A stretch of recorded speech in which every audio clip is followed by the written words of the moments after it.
Ukraine के नक्शे को पुतिन ट्रंप मिलकर हाफ करने जा रहे हैं।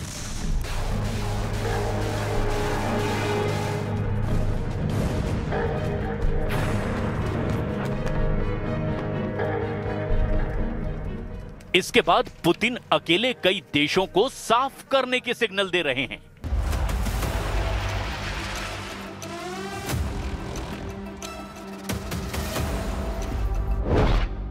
यूरोप में पुतिन ब्रिटेन, जर्मनी, फ्रांस और पोलैंड को सबसे बड़ा खतरा मान रहे हैं, क्योंकि इन देशों ने अगले 4 साल तक पुतिन को युद्ध न जीतने देने की गारंटी ले ली है। परमाणु युद्ध भड़काएगा पुतिन ट्रंप का याराना।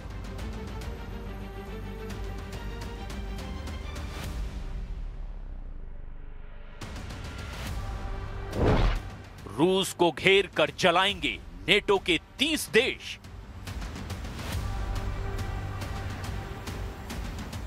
एक हफ्ते नहीं, 4 साल टल गई पुतिन की जीत। रूस यूक्रेन युद्ध का अंत एटम बम धमाके से कराने की धमकी दी गई है। ये धमकी सीधे पुतिन को दी गई है। एटमी धमकी की आंच ट्रंप तक पहुंची है, क्योंकि दोनों लीडर जिस तरह यूक्रेन से सलूक कर रहे हैं, जिस तरह यूक्रेन का गला घोंटा जा रहा है, जिस तरह जेलेंस्की को मजबूर किया जा रहा है, वो यूरोप की महाशक्तियों को बर्दाश्त नहीं हो रहा। रूस अमेरिका के डबल प्रेशर से छटपटा रहे यूक्रेन का साथ देने का ऐलान नेटो के 30 देशों ने अब कर दिया है। यूक्रेन को उसका हक दिलाने के लिए यूरोपीय यूनियन युद्ध में डायरेक्ट एंट्री के सिग्नल दे रहा है। रूस के खिलाफ गुस्से का जबरदस्त उबाल है। जिस देश ने सबसे ज्यादा आक्रामक रुख अपना लिया है वो है जर्मनी। हालांकि ट्रंप की पीस डील जिस पर पुतिन राजी हैं, वो 50 देशों को पच नहीं रही। ट्रंप के शांति प्रस्ताव को नहीं मानेंगे बाल्टिक देश। ट्रंप के शांति प्रस्ताव पर नेटो में 2 फाड़। ट्रंप के शांति प्रस्ताव पर यूरोपियन यूनियन को ऐतराज। ट्रंप ने समझौता नहीं, महायुद्ध भड़का दिया। पुतिन से नाराज देशों का पावरफुल गठबंधन तैयार हो चुका है। जर्मन चांसलर फ्रेडरिक मर्ज का ये ऐलान सुन लीजिए। ये पुतिन विरोधी अलायंस के मोस्ट पावरफुल लीडर में से एक हैं। Versorgung der Ukraine zu lindern. Kein Wort davon bei dem ersten Beitrag, den wir heute Morgen gehört haben, meine Damen und Herren. Auch das ist ein Zeichen, wie menschlich Sie denken über das Schicksal eines Volkes in unserer unmittelbaren Nachbarschaft, das Sie in diesen Tagen, Wochen und Monaten. Germany रूस में सीधे ठन गई है। Germany युद्ध की तैयारियों में जुट गया है। जर्मनी ने रक्षा बजट और हथियारों को बढ़ाने की घोषणा कर दी है। जर्मनी मिलिट्री मॉडर्नाइजेशन में तूफानी तेजी शुरू कर चुका है। जर्मनी ने स्ट्राइक ड्रोन के लिए 6 नई यूनिट बनाने और अगली पीढ़ी के लॉन्ग रेंज वेपन सिस्टम तैनात करने की घोषणा की है। जर्मन आर्मी के इंस्पेक्टर लेफ्टिनेंट जनरल क्रिश्चियन फ्राइडिंग ने कहा कि जर्मनी कामिकोजे ड्रोन जैसे शिकारी ड्रोन को टेस्ट करना शुरू कर चुका है। और इतना ही नहीं, जर्मनी ने 2026 के फेडरल बजट में यूक्रेन को 3 बिलियन यूरो की आर्थिक मदद को बढ़ाकर अब 11.5 बिलियन यूरो कर दिया है। जर्मन चांसलर ने यूक्रेन विंटर वॉर में रूस को टक्कर देने के लिए हथियारों की सप्लाई कम नहीं पड़ने देने का वायदा किया है। जर्मनी ने पुतिन के साथ ट्रंप पर भी निशाना साधा है। फ्रेडरिक मर्ज ने कहा कि बिना यूक्रेन और यूरोप की सहमति के कोई भी समझौता माना नहीं जाएगा। जर्मन चांसलर ने यह तक कह दिया कि यूरोप के देशों को मोहरा नहीं बनाया जा सकता। जर्मनी के साथ ही यूरोपीय यूनियन ने अब रूस को युद्ध मशीन बता डाला है। European Union foreign policy chief Kaja Kallas ने शक जाहिर किया है कि रूस सीज फायर के नाम पर धोखा दे रहा है। कैजा कैलास ने अपील की है कि पुतिन की नई चाल से यूरोपीय देश अलर्ट मोड में हैं। Immediate and unconditional ceasefire must be the first step to ending the war. But right now we see zero indication that Russia is ready for a ceasefire. Russia is not winding down its military machine, but ramping it up. We still need to get from a situation where Russia pretends to negotiate to a situation where they need to negotiate. European union की तरह ही NATO chief mark रूटे भी Putin को भड़काने वाले बयान दे रहे हैं। Mark रूटे ने यूक्रेन को नेटो सदस्य बनाने के रास्ते में रूस के अड़ंगे को खारिज कर दिया है। नेटो चीफ ने कहा कि यूक्रेन को नेटो मेंबरशिप दी जाएगी या नहीं, इससे रूस का कोई लेना देना नहीं है।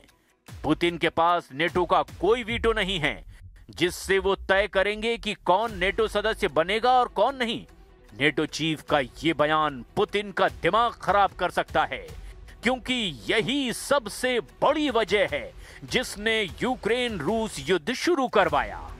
नेटो को ही पुतिन अपना सबसे बड़ा दुश्मन बताते हैं, लेकिन ट्रंप ने जो 28 पॉइंट वाला प्रस्ताव पुतिन को भेजा है, उसमें नेटो को लेकर तय शर्तें रूस के हिसाब से एकदम सटीक हैं। जैसे ट्रंप के पीस प्लान में प्रस्ताव है कि नेटो अब अपना विस्तार रूस के पास तक नहीं करेगा। नेटो और रूस दोनों अपनी मौजूदा सीमा सुरक्षा नीतियों में स्थिरता लाएंगे। रूस और नेटो के बीच अमेरिका की मध्यस्थता में सुरक्षा वार्ता होगी। यूक्रेन अपने संविधान में लिखेगा कि वो नेटो में शामिल नहीं होगा। साथ ही नेटो अपनी विधियों में लिखेगा कि यूक्रेन को भविष्य में भी सदस्यता नहीं दी जाएगी। नेटो यूक्रेन में कोई सैनिक तैनात नहीं करेगा। यूक्रेन नेटो की सैन्य तैनाती की इजाजत भी नहीं दे पाएगा। यूरोपीय सुरक्षा संरचना को यूक्रेन की सीमाओं से दूर रखा जाएगा। सबसे अहम और यूक्रेन के लिए झटके की बात यह है कि यूक्रेन कभी भी परमाणु हथियार नहीं रख पाएगा। ट्रंप ने पूरी तरह नेटो के गेट पर यूक्रेन के लिए नो एंट्री का बोर्ड लगा दिया है, लेकिन नेटो चीफ मार्क रूटे ने ट्रंप से अलग रुख अपना लिया है। मार्क रूटे चाहते हैं कि अगर यूक्रेन को नेटो से बाहर रखना है तो उसे ऐसी सिक्योरिटी गारंटी मिले जिसके बाद रूस कभी भी हमला करने की हिम्मत ना जुटा सके।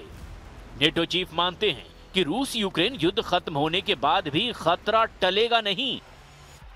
We need the capabilities, we need the equipment, real firepower, and of course, the most advanced tech. Because the threats we face are real and lasting. Russia's unprovoked war against Ukraine is the most obvious example of the threat. But the danger posed by Russia will not end when this war does. ये डर तो Putin को अच्छा लगता है। उन्होंने कई बार कह रखा है कि यूक्रेन के बाद नेटो का नंबर लगेगा, क्योंकि ये देश रूस को युद्ध में हराने की साजिश रचते रहते हैं। फिनलैंड, पोलैंड फिलहाल पुतिन के पहले टारगेट बन चुके हैं, जिन्होंने 17 देशों का गठबंधन बनाकर समुद्री अखाड़े में रूस को पीटने का मिशन शुरू किया है। पोलैंड और स्वीडन ने बैलिस्टिक सागर में 3 नई सबमरीन सप्लाई का अभियान शुरू किया है। पोलैंड ने घोषणा की है कि ओर्का प्रोग्राम के तहत साब की A-26 ब्लैकिंग क्लास 5वीं पीढ़ी की सबमरीन रूस के खिलाफ जल्द तैनात होगी। वहीं फिनलैंड 17 देशों के एक समुद्री गठबंधन में शामिल हो गया है, जिसे यूक्रेन की नौसेना के विकास में मदद करने का जिम्मा दिया गया है। यूक्रेन नेवी को हथियार, ट्रेनिंग और युद्धपोत की कोई कमी ना हो, इसका बंदोबस्त बाल्टिक देशों ने कर लिया है। उधर रूस दुश्मनों की वॉर प्लानिंग के बाद एक्शन में आ गया है। द न्यूयॉर्क टाइम्स के मुताबिक 2 पश्चिमी अधिकारियों को डैनियल ड्रिस्कॉल ने एक चेतावनी दी है, जिसमें ड्रिस्कॉल ने खुलासा किया है कि रूस ने मिसाइल प्रोडक्शन तेजी से बढ़ाया है। रूस साल में लगभग 2900 क्रूज और बैलिस्टिक मिसाइलें असेंबल कर रहा है। इसमें स्कंदर, किंजल और कैलिबर सिस्टम शामिल हैं, जिससे रूस की फायर पावर डबल हो गई है। और इतना ही नहीं, पुतिन ने किर्गिस्तान की राजधानी बिश्केक में भी अपने गुट के लीडरों का जमावड़ा लगाकर नेटो और यूरोपीय देशों की धुकधुकी बढ़ा दी है। पुतिन के बुलावे पर कलेक्टिव सिक्योरिटी ट्रीटी ऑर्गेनाइजेशन के सदस्य देशों के लीडर बिश्केक में जुटे हैं। व्लादिमीर पुतिन के साथ बैठक में बेलारूस के प्रेसिडेंट अलेक्जेंडर लुकाशेंको, कजाकिस्तान के president Kassym Jomart Tokayev, Tajik president Emomali Rahmon का किर्गिज प्रेसिडेंट सादिर जापारोव पहुंचे। पुतिन ने कलेक्टिव सिक्योरिटी ट्रीटी ऑर्गेनाइजेशन की मीटिंग में सभी देशों को कमांड और कंट्रोल को बेहतर बनाने का सुझाव दिया है। Основные усилия сосредоточим на повышении боеспособности национальных контингентов и совершенствовании управления коллективными силами. Предлагаем запустить масштабную программу оснащения коллективных сил современными образцами российских вооружений.